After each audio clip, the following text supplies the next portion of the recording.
What's going on, YouTube? Hope you're doing wonderful today. I am changing things up from my educational, informative, unranked a little bit. Hopefully you guys don't mind. You are a little bit curious about it. So, what are we doing today? Today, I am taking some feedback that I got from Plup in one of his streams a little bit ago, and from some people on YouTube, to try and slow down my commentary or to just give less points. This is hopefully to make this a little bit more accessible for newer players, but also maybe to make it a little bit easier for everyone to learn from. I'm still going to try and point out as many useful things as I can, but I'm going to try and make it more accessible. So, just going to try something a little bit different. If you guys like it, let me know. If you don't like it, let me know. Or if you have things you want to change, because I am trying to make this as helpful for you, the viewer, as possible. So, whatever you think about it would be very important for me. Anyway, thank you so much for watching, and see you in the games.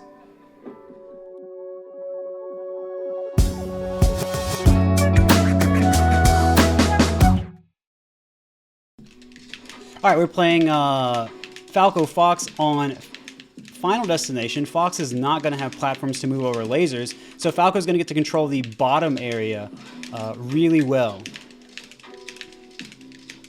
And so you can see what the Fox is doing. He's trying to jump over. And he's trying to, and you see how he's jumping preemptively sometimes. He actually wants to jump before my laser comes out because that's going to give him better pressure on me.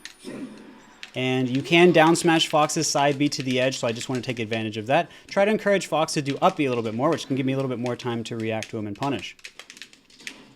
So you notice I waited a little bit before I did my laser. That's just to make sure if the Fox does jump over early like that, I can punish.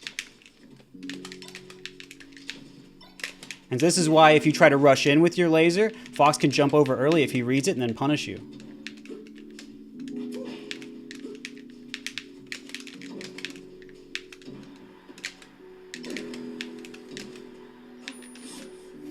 So the Fox went a little bit early, maybe trying to avoid my down smash at the edge that we called out, and was able to punish. So you notice I am able to get laser grab, and that's because Falco can uniquely kind of convert his grab into a punish when someone's close to him. And that is because he can put a laser out really close.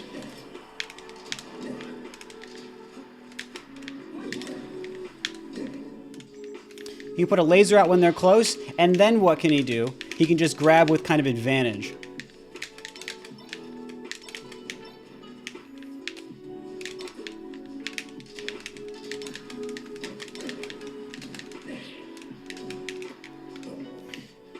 And so when Falco's close, he actually can just choose not to laser, or not to grab instead, and he can do a lot of other things.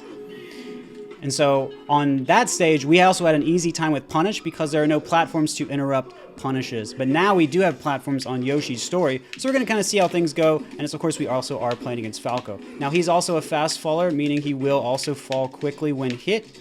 But it also means he comes right back down into our punishes to give us longer combos. You can see they actually DI'd away there. Up tilt can lead to a DI mix-up where I could have hit the Falco down or away. And so they just chose that I thought I was going to hit them down or keep them close for a combo. And I just chose to end the combo early.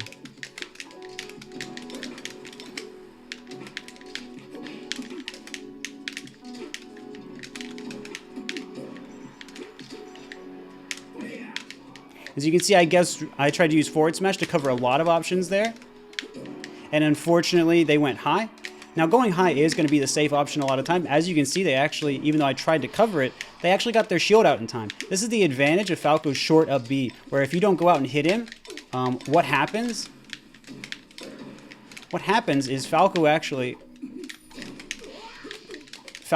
can land pretty early, even if you're trying to cover something he does.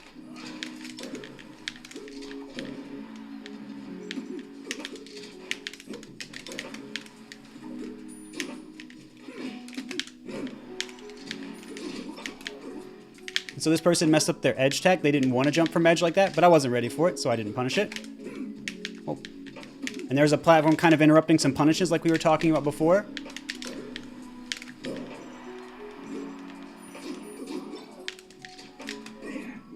We're just going to grab the edge because we thought there was some chance of the person coming up from the edge or coming up trying to do a tech. A lot of people want a tech now, so I just kind of read that and grabbed the edge. And if they did go above me, I would have had a chance to hit them still. So you can kind of see how important it is to play well on the edge. They kept doing their edge jump. I saw it and called it out. Then I was able to punish them. So you want to make sure that you're practicing well.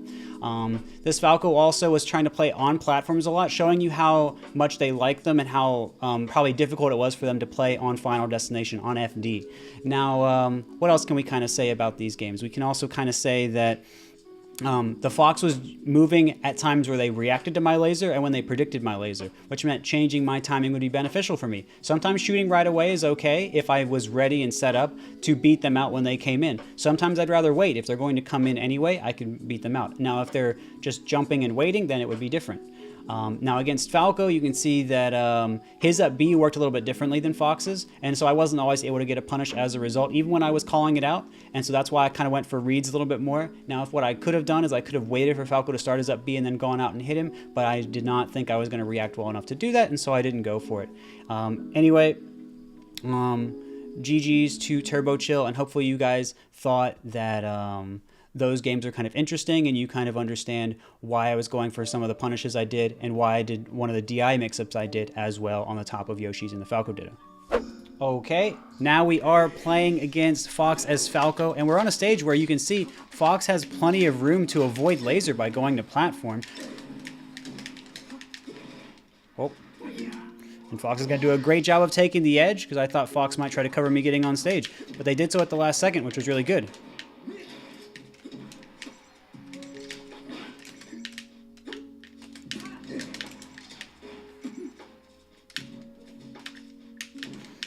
And look at how good the Fox is doing at pressuring me out when I'm trying to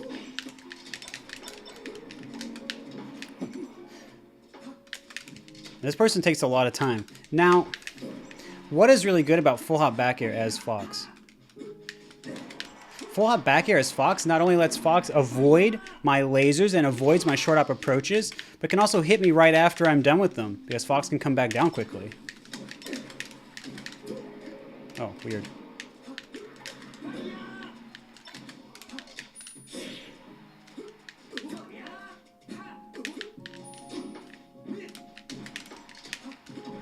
And you can see this person wanted to double jump by the edge, so he can come out with a downer to catch them out. It's going to be a good play, but not quite enough. The high Dreamland ceiling is going to be enough. But Fox, like Falco, can come up with the back air that comes at an angle that gets a kill. I'd seen the Fox do that type of play versus my invincibility before, which is how I knew how to cover it. Normally, I don't do that. I had to wait a second because Fox moved away.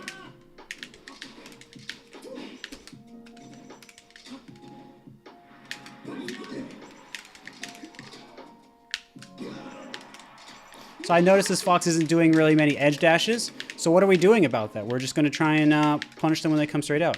They're also holding shield for a while, which gives me a lot of grabs, as you can see right there, right?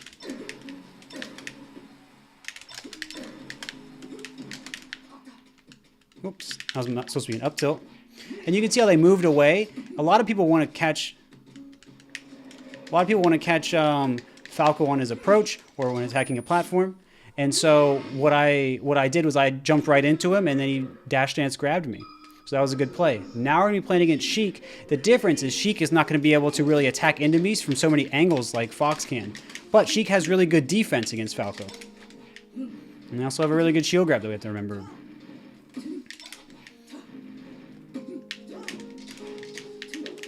So notice what they did right there.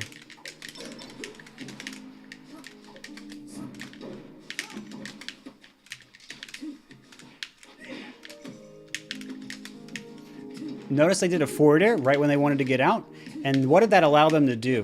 That allowed them to beat out whatever I wanted to do to punish them.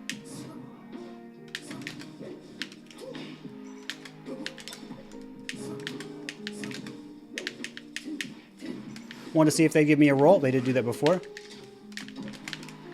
So look at how this person just kind of waits to see what I'm going to do before they act. We're just going to go for kind of a little bit of trade. Now, of course, we let the Sheik back a lot, but we're not sure how they're going to recover, so we just wanted to call that out. So even though the Sheik did come into me, they did so with a laggier option, which is dash attack. and it hits low, so we're able to punish that.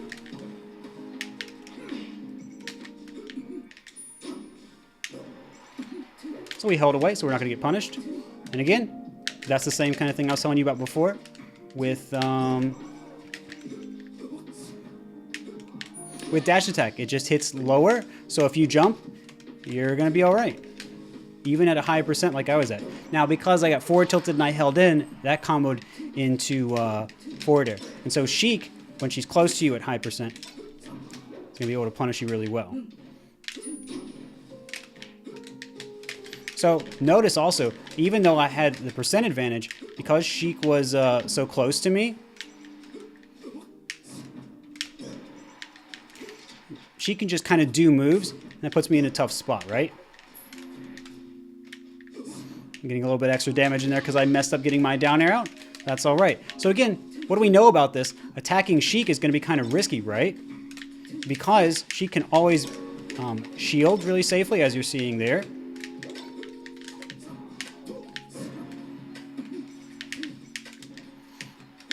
And if she does one attack, she can just do another one really quickly. Jab, forward tilt. There, you saw that. And that led Sheik to a good position there.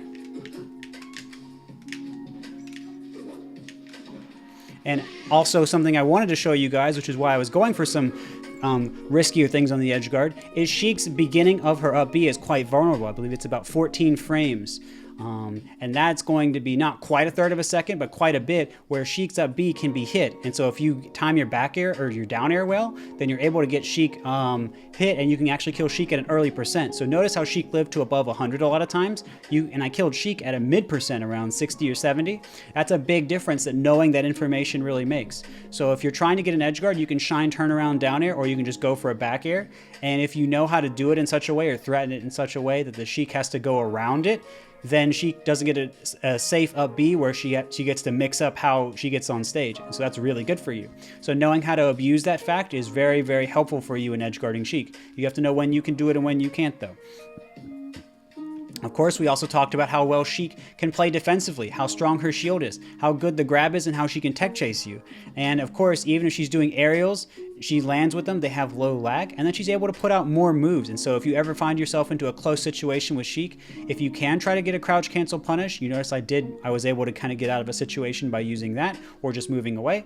And otherwise, you can think about trying to catch Sheik if she's trying to approach you, and even if she does come in and hits you with something like a dash attack, you can still be okay and still make it back even above 100%, as I showed. Or if you're DIing away on forward tilt, that can also keep you all right as well. Now, of course, we also saw that the fox they used attacked a little bit more and from different angles, and we were able to call them out for not really recovering in a technical way. We also called out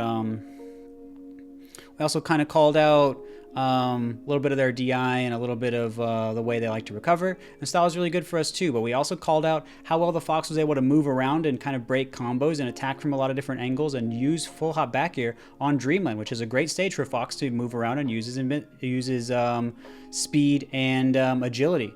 So that was something really good to talk about there. And then we also I was able to show a little bit of how I could laser and catch the Fox out and abuse the fact that the Fox held shield for a little while to get punishes, and the Fox couldn't be sure of where to go, especially around 40. My forward throw can knock down, and that can give me some good tech chases that you guys saw. Led to getting an edge guard situation a few times. Anyway, GG's to my opponent. Hopefully you guys enjoyed the informative yet slower commentary games.